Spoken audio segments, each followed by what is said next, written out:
Hi friends, welcome back to my channel மகாகார்டன். இன்றைக்கி நம்ம பார்க்க போகிறது பழ பஜ்ஜி. ஏத்தம்பழத்தை வச்சு இப்படி பழ பஜ்ஜி போடலாம். இது கேரளாவில் நல்ல ஸ்பெஷலான இது இந்த ஐட்டம்.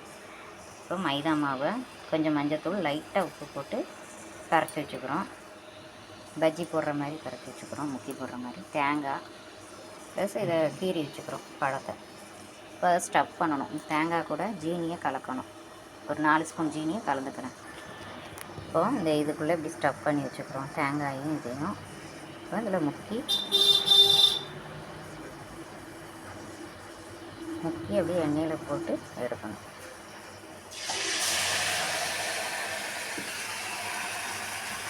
இப்படி கொதிச்சு தரணும். இப்போ பஜ்ஜி வந்துடுச்சு, எடுத்துருவோம். சுவையான பழ பஜ்ஜி ரெடி. இது வந்து உடம்புக்கு ஹெல்த்து ரொம்ப நல்லது. ஏத்தம்பழம் இதுக்குள்ளே தேங்காயை ஸ்டஃப் பண்ணி வச்சுக்கலாம். இதுவும் போட்டுக்கலாம், ஏலக்காயும் போட்டுக்கலாம்.